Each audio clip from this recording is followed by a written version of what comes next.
আসসালামু আলাইকুম। আশা করি আপনারা সবাই ভালো আছেন, আমরাও ভালো আছি। এই যে দেখুন কি অবস্থা, থাকলেও জ্বালা না থাকলেও জ্বালা। এই যে একটু গার্ডেনে না আসলে কি অবস্থা হয়। কেননা গার্ডেনে অনেক সময় যে আসতে একটু আলসেমি হয় বা মনে থাকে না, আসা হয় না।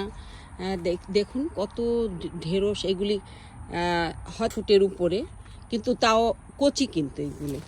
তারপর ভিতরে কিন্তু অনেক শিম হয়ে আছে,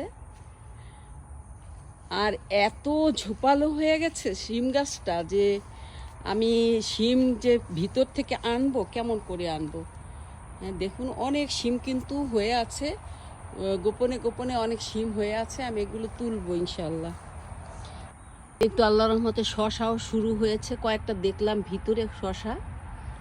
আর এই যে পারলাম ঢেঁড়সগুলো, আর শিম একটু পেরেছি, কেননা সব শিমগুলো ওই যে উপরে আমি পারতে পারবো না, চেয়ার দিয়ে পারতে হবে।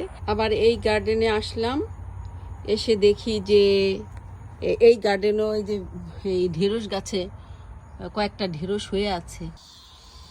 দেখুন এই যে মানি প্ল্যান্ট গাছটা আছে না, আমি যখন লাগিয়েছি অনেক দিন যাবত কোনো চেঞ্জ হচ্ছে না, একটু একটু হচ্ছে, আর পাতাগুলো খুব ছোট ছোট। আমি একজনের বাসায় গিয়েছিলাম, উনি ইথিওপিয়ান, তাই ওনার বাসায় দেখলাম কি একটা মানি প্ল্যান্ট গাছ এরকম কাঠের সাথে বাঁধা।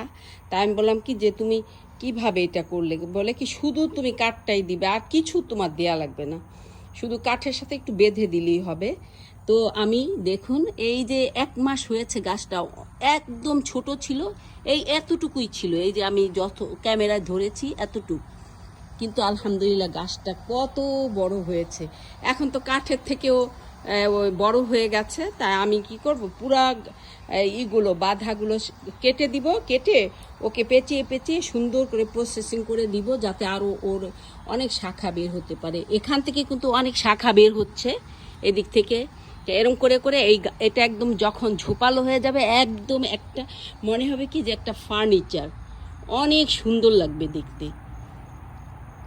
আমি যার বাসায় গিয়েছিলাম, ওনার ওইটা দেখে আমার এত ভালো লেগেছে, আলহামদুলিল্লাহ।